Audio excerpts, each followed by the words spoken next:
How many of you have heard of allulose? So almost all of you. Good, excellent. Any of you have used it? So a few hands go up. Okay, well, my office staff has used it. I want to thank Summer and Nina for being here and doing this job of recording this session so that we can put it on YouTube. The question I was asking is that, is allulose the ultimate holy grail of sweeteners? Now, by the way, many people are against sweeteners because they think that the sweet taste is designed in humans to become hyperphagic. Hyperphagic meaning overeat. It's a signal to our human brain because we evolved in an era of scarcity. Food was not around all the time. So in summer, there would be fruits which were hyper-seasonal, hyper-local. The sweet taste to our brain happened for a very short period of time during the year. And at that time, we overate because overeating created a survival advantage. And the sweetness creates a switch which takes away the satiety signals and wants you to eat as much as you can or even more, even though you have nutrient excess in your body. So that's what many people think, especially some carnivores who are against you using any sweets whatsoever, even sweeteners, even small amounts of sugar. Some of them are changing. Okay, the question I asked was that, is allulose the holy grail of artificial sweeteners? So what is it? Allulose is a sugar that's present in very tiny amounts in some food, like raisins, like figs, like wheat. But the amount is so tiny that it really has no impact. But for those of you who have said that they have used allulose, what is it that differentiates this sugar from the other sweeteners? Is it, like we said, it's a natural sugar. So let's say it's natural. But what is it that differentiates it? Anybody? Well, I guess it come out with articles about this erythritol, where it's like Erythritol? The erythritol is like, not recommended anymore. So this is like new, and they haven't said anything negative about it. So people have not said anything negative about it. Yeah, that's good. Okay. So this is something special about allulose, and that's why we are talking about it. Number one, like any other sugar, it gets absorbed, any other natural sugar. So your body absorbs it. It's 70% as sweet as sucrose, as table sugar. It does not have an aftertaste. So aspartame, saccharin, sucralose have a bitter aftertaste. Then the second aspect of it is that it does not get burnt. When you take sugar in, you can burn it for energy, but allulose does not get burned. The third aspect of it is that it doesn't get stored in the muscles and it doesn't get converted by the liver into fat. So in other words, you're taking sugar which is sweet, it is getting absorbed. What happens to it? It gets eliminated, unchanged in urine, 90% of it. So all of this is good so far, right? So how is it different from sugar alcohols? So this is sugar alcohols. You've heard about erythritol, xylitol. They are about as sweet as sugar is. So these are sugar alcohols. And perhaps the biggest problem with sugar alcohols is that they don't get absorbed. So a majority of sugar alcohols are not absorbed by our small intestines. They pass into the large intestines. The large intestines have gut bacteria. So if I were to ask you where do the bacteria reside in the gut, they would be predominantly in the large intestines. And what do the bacteria do on the sugar alcohol? They ferment the sugar alcohol. And when you ferment something, what happens? You make gas. So it's uncomfortable. You can also change your microbiome. So the gut bacteria may change because of the sugar alcohols that are present. So are all sugar alcohols created equal? Like, so when you go and buy sugar alcohols, which one should you buy? And to me, it looks like you should buy the top one, the erythritol. The reason you should buy erythritol is that 90% of it gets absorbed, only 10% of it gets fermented, and 90% of it, just like allulose, is primarily eliminated unchanged in urine. But even that 10% can cause some bloating and you don't feel comfortable, so fermentation happens with that. The other sugar alcohols are not as good. So do you guys know what sucralose or Splenda is? How is it modified sugar? So Splenda, they take a sugar molecule and instead of having a hydroxyl group, they replace it by a chlorine molecule. So you can see that there are a few positions in the sucrose. Sucrose is a combination of glucose and fructose. So two sugar molecules put together makes sucrose. These same two sugar molecules put together makes high fructose corn syrup. So amongst these two, glucose and fructose, which is the sweet portion of those molecules? Sucrose contains both glucose and fructose. So amongst them, fructose. So fructose is the sweet sugar, not glucose. Glucose is found like in potatoes and stuff like that. It really doesn't taste sweet. It's the fructose part that makes it sweet. So when you modify it to sucralose, it does not get acted upon by an enzyme that breaks the sucrose into glucose and fructose immediately in the saliva and in the gut. And so it does not get absorbed. And since it doesn't get absorbed, it will do the same things that sugar alcohols do. It can be fermented, it can change the gut microbiome, and in addition, it has an aftertaste. So, do you guys agree that Splenda has an aftertaste? Okay. So that brings us to why allulose became so prominent. It became prominent in 2018 when a study came out in Nature Medicine. So Nature Medicine is a very prestigious journal. But before I show you that article on Nature Medicine, we got to go back and look at how our gut functions. So primarily, what I'm going to focus on is what makes us stop eating. We said that we have a very ancient biology. Ancient biology meaning that we were born for an era of scarcity, where there was not abundant food like we have right now. So we didn't have good signals to stop eating. The signals to stop eating were very poor. Actually, we were designed to overeat. So, but as you eat, what happens is that the food reaches from the stomach into the small intestines out there, and I'll point out. So here is the stomach. I don't think it'll go up there, but the stomach then leads into the small intestines. And in the small intestines, there are cells, but I can do it out here. So you can see that there are some cells which are called the L cells, and they make a compound called GLP-1. So 2-3 months ago, we talked about GLP-1. So how many of you remember about GLP-1? What is GLP-1?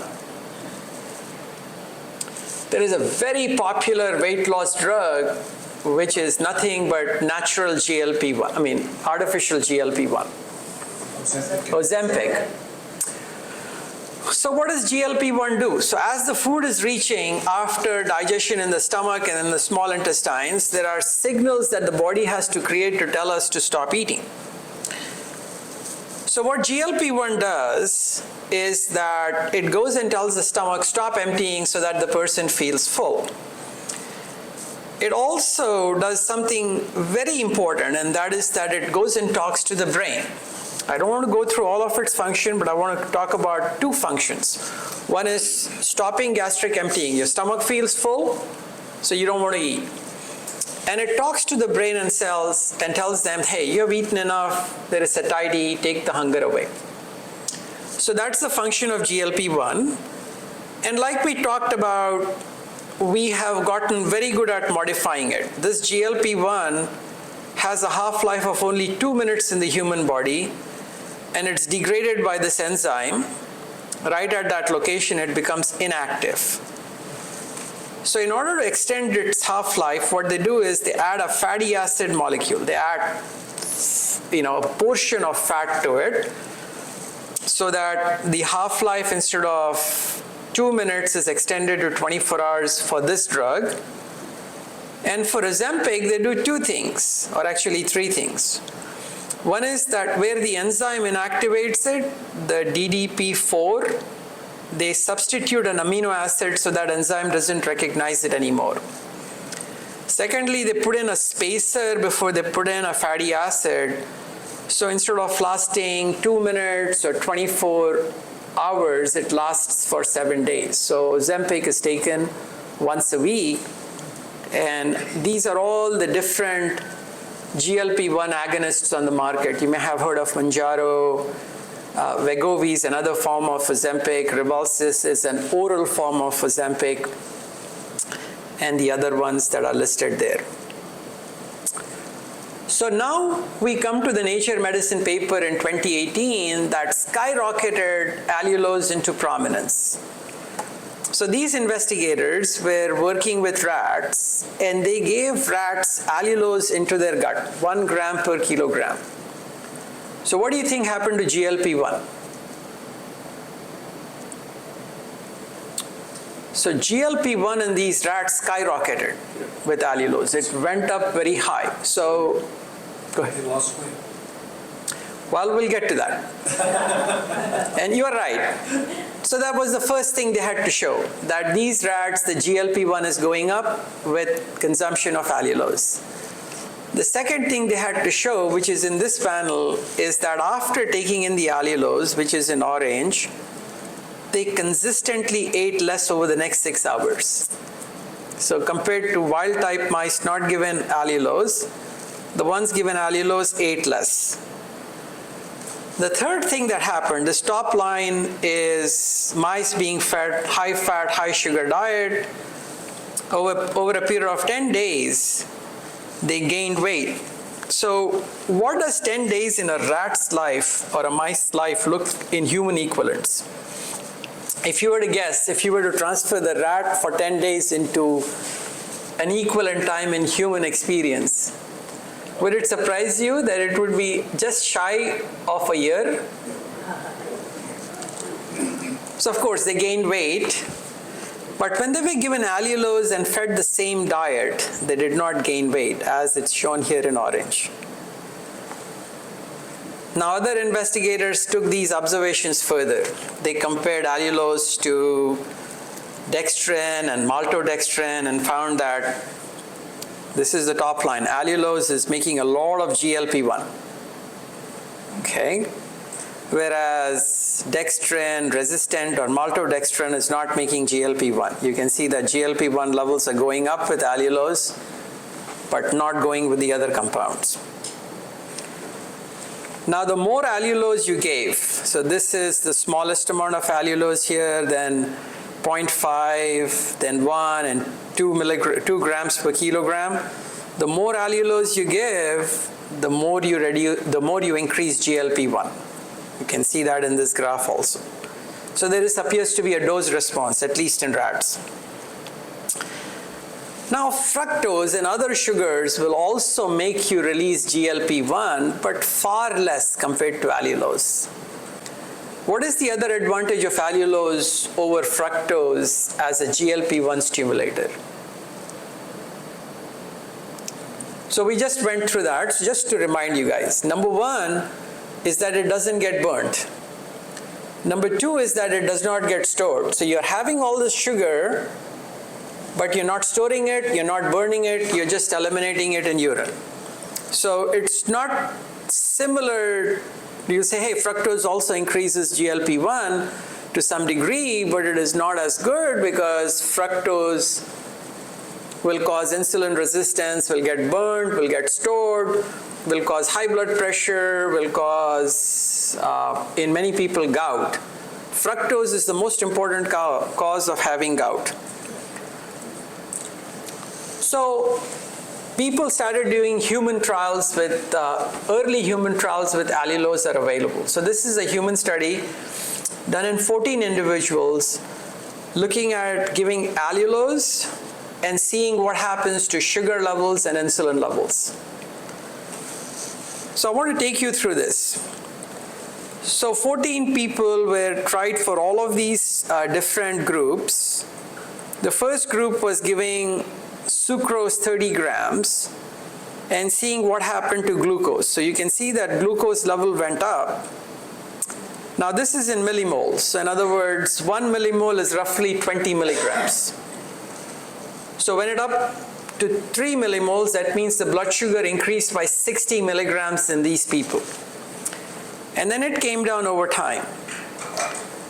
But when they gave 30 grams of sugar or sucrose along with 15 grams of allulose, so in other words, they're giving 30 grams of sucrose and adding 15 grams of allulose, what happened to the sugar rise? The sugar rise got blunted. The sugar did not go up, and in fact, over time, it came down a little slower. This is something that we are trying to figure out why it came down slower compared to giving sugar alone. Now, what happens if you give allulose alone? You give no sugar and you just give allulose alone. Actually, the blood sugar drops a little bit. It doesn't go up at all, it drops a little bit. Now what happens to insulin? This is the group that was given 30 grams of sugar. The insulin levels went up robustly. Now these are non-diabetic individuals. Now when you combined allulose to the sugar, the insulin levels went up, but about half as much. So really the insulin rise was much lower, and it came down a little slower. That's also another thing that we are trying to figure out why it came down slower. But if you gave allulose alone, there was really no change in insulin. The insulin did not go up at all. Now this has been repeated by different investigators in which they have shown a dose response. A dose response means that you start with smaller doses of allulose, go to higher doses of allulose, and see if it reduces sugar. So in this purple here is placebo group that has been given 50 grams of sugar. The blood sugar level goes up. And then these other lines, yellow, green, blue, and red, are different levels of allulose along with 50 grams of glucose. And you can see that when you gave them 10 grams of allulose, the increase in sugar was much less. But also the sugar came down a little slower. Like I said, we don't understand that as to why that's happening. What about insulin? So the rise in insulin when allulose was present was also much lower. So the purple is placebo, the insulin rose quite dramatically. The red is 10 grams of allulose with 50 grams of sugar. The rise in insulin was much less. So these are all human studies. Now you would say, okay, I want to use allulose in diabetics and see if it reduces sugar. So these are 20 diabetic individuals. They were given a diabetic diet alone. So this is the diabetic diet alone. The blood sugar levels went up from 100 to about 160, 170. But when they were just given 8.5 grams of allulose, by the way, how much is 8.5 grams of allulose? So less than 2 teaspoons, but 5 grams is 1 teaspoon. So it's not a lot of allulose, just less than 2 teaspoons. You can see that the sugar increase was much, much lower, okay? Now, a group of individuals did a study in Korea, 121 Korean adults. 40 of them were given Sucralose, which is Splenda. Another 40 were given low-dose allulose, about 4 grams, that means less than a teaspoon twice during the day. The third group was given 7 grams, about a teaspoon and a half twice a day. And they said, we're going to give them for 3 months and we're going to check many things. So they checked for hemoglobin A1C. Now these were not diabetic adults. They wanted to check cholesterol factors like LDL, triglycerides, HDL, liver function, kidney function. None of those things changed. In other words, they did not improve. But what changed in the 3 months in this is that they had less body fat, they had less body fat percentage, and if you went to the higher dose group, not only did they have these 2 factors, but they also had less abdominal fat, subcutaneous fat, and they actually lost weight, as reflected by what is called body mass index. So taking just a teaspoon and a half of allulose dropped your body fat percentage in 3 months. Now, another study in which they were looking at allulose and liver function and glucose control. This is another human study.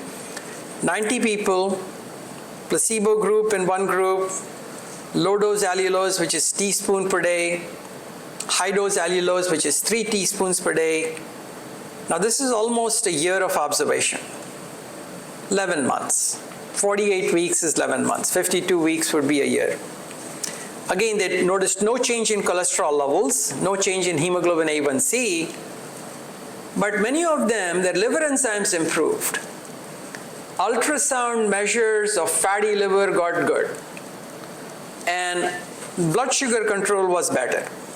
So this is quite pleasing. So we come back to allulose, but before we come back, a human study. Now this is an important thing.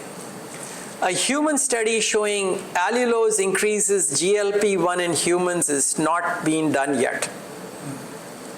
So I want that piece of information that in humans, it increases GLP-1 just like it does in mice.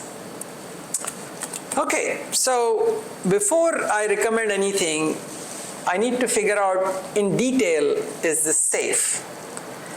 So since it's present in very small amounts, how are we getting commercial allulose? It comes like in a bag, in a sugar-like bag. You can get it on Amazon, you order it now, it might be there at your doorstep before you reach home. So how do you think allulose is made? Number one. So I'm asking that question. What is its purity? Are there any contaminants? So in other words, this is important to know how safe it is. So there is a scientist at UC Davis, Dr. Atsumi, who made a process of making allulose, and you'll be surprised. Now, I don't expect you, even I don't understand all these different enzymes to a complete degree, but these are all different enzymes they use first to collect some fluid. And they pass that fluid through a column. And that column first releases glucose and fructose. And after glucose and fructose are done, then it gives rise, and then it gives you allulose. But where do you think they are getting the raw materials from? So this is a term that I just learned, which is called corn stover. How many of you know what corn stover is? So you have a corn field, you take out the corn cob, on which the corn is. All the junk that is left is called corn stover. The stalks, the leaves, or whatever. So they're taking corn stover and putting it through this enzymatic process out here. and making allulose, which they say is 99.9% pure. Saying the only contaminant in it, the only meaningful contaminant in it is fructose, which is sugar, which would be 0.6%, which also includes some amount of glucose. So that's what the experts are telling me, and that's what experts told me at Collaborative Science Conference, at which I was there a few weeks ago. Now you can get it in most supermarkets. In fact, the other day I was looking at it in HEB and I could not find it. How many of you have bought it at HEB? You have? Anybody else? Kroger's. Is it there at Kroger's? Okay. In HEB, apparently it's $7.18. I think it's about 378 grams. And $22.96 on Amazon, 500 grams. There are many commercial processes of making allulose. So that's the one that I showed of Dr. Atsumi. But there are a few others that I don't completely understand well, and I don't know which one is better. And it's almost impossible by looking at a packet to see what method they're using to make allulose, and what its purity is, what its contaminants are, is there any lead in it, all these things. Okay, so important thing is that many of my patients are diabetics. Many of my patients take drugs which are called SGLT2 inhibitors. What's an SGLT2 inhibitor? Anybody? Any commercial name of SGLT2 inhibitors, you pee sugar in urine, your urine volume goes up, you get a little dizzy. If you take too much of it, you can get dehydrated. Jardiance, Invocana. Okay, so these are all SGLT2. Anybody on them? No? Okay. So what happens is that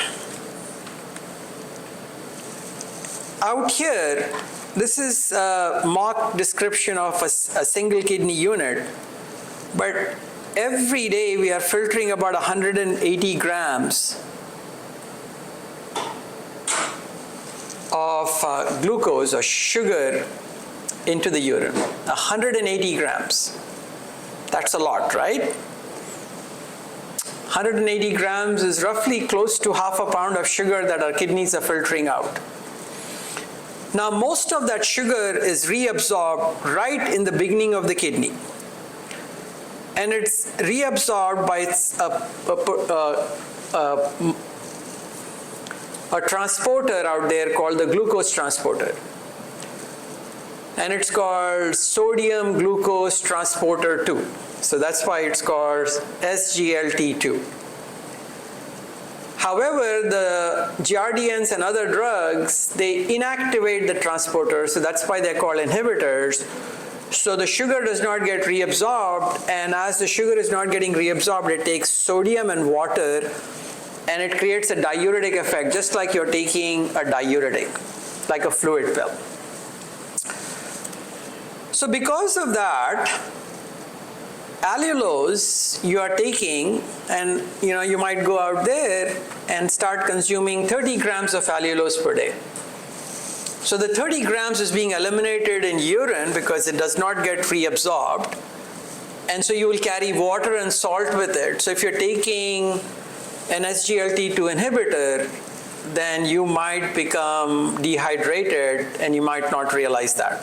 So that is one caveat. You need to be a little careful about that.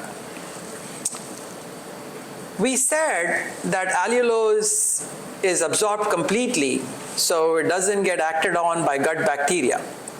But some portion of it does escape into the colon, and most of the gut bacteria don't metabolize it at all. So in other words, they don't burn it. But there is one gut bacteria called Klebsiella pneumoniae that can metabolize that sugar, allulose, and we really don't know the safety of it. It may be safe. There have been no cases of Klebsiella reported in people consuming allulose. So, what are our conclusions? The way commercial allulose is made, you got to wonder what the contamination is. The industry is telling us that it is 99.4% pure.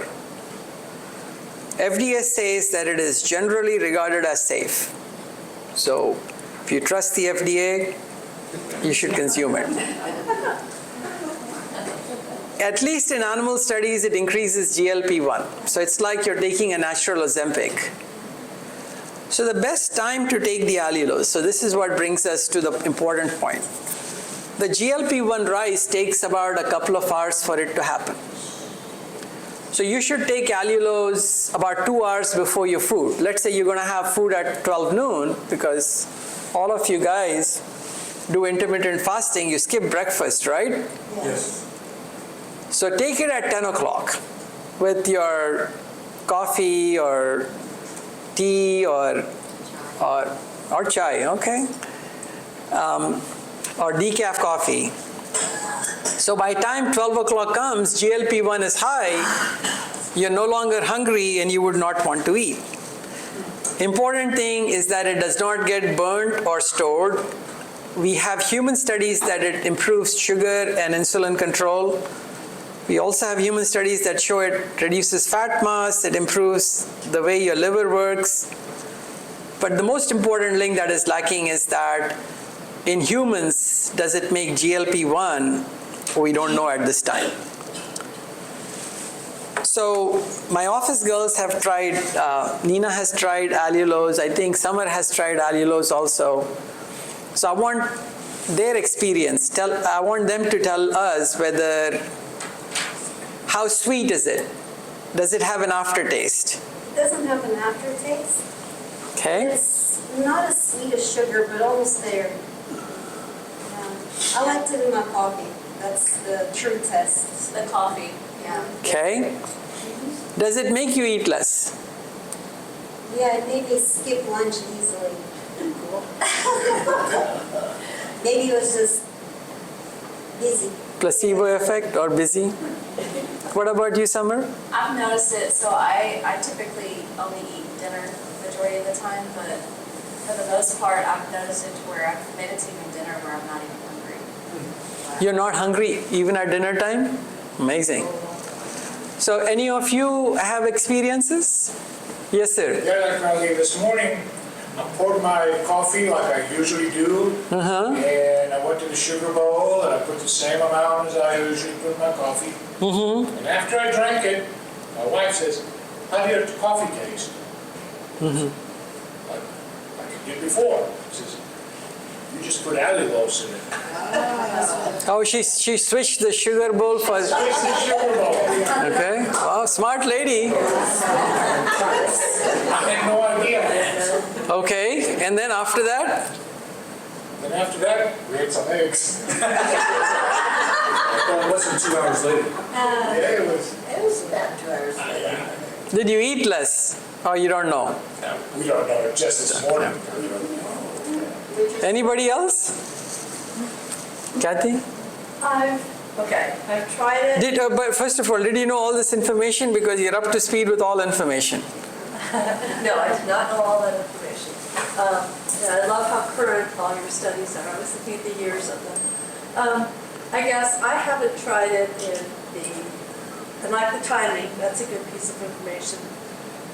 But I've tried it in stuff like non-fat plain yogurt, and then put a little bit of that in, so I'm not getting the true fasting still. But I find it totally acceptable. But I wouldn't go making a recipe with like almond flour and like a half cup of allulose. That sounds like a dose problem. I like the idea of a teaspoon or 3 teaspoons. So you're not interested in putting it in cookies and cakes and stuff like Well, that? I'd be interested, but just the idea of it, it seems like, stick with the smaller quantities. Sure.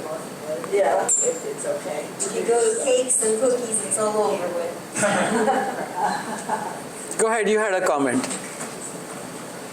Yeah, you were saying something we didn't hear. Yeah, I tried the liquid form. You- I didn't like it. Okay, What was it that you didn't like? It was not sweet enough? Did it have a bitter aftertaste, or did it have an aftertaste? I just didn't like it. Maybe I was thinking it should taste like syrup because it was liquid. Mm-hmm. And I took a taste tube out of it.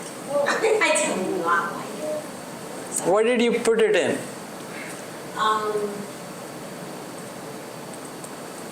I remember it was something that I think you would normally put syrup on. And I don't eat a whole lot of carbs, so maybe a slice of toast. Maybe on some peanut butter on a slice of toast. Okay. So how many of you, by a show of hands, would now consider trying allulose as a part? So quite a few. Powder form. Powder form. Yeah, she talked me out of The liquid form. So you're saying you can bake it, right? You can bake it, yeah. You can use it just like regular sugar. So what exactly is aftertaste? What causes aftertaste, like in these sugar alcohol? I'm not for sure, but I think it relates to the taste receptors. So artificial sweeteners do have an aftertaste that makes them not as palatable as regular sugar is. And you're saying this, because this is natural, which you said it's in raisins and so on. Correct. So it's natural, so that it's not going to have an aftertaste. Most people report that it does not have an aftertaste. Go ahead. I don't eat sweeteners or sugar, but if I was going to, I would try this. And I think this gets back to your last talk and figuring out how to psychologically eat low carb, avoiding sugar over an extended period of time. This may allow the taste that myself for sure and many people are longing for, sweetness, but not getting the negative aspects of it. So I would try it.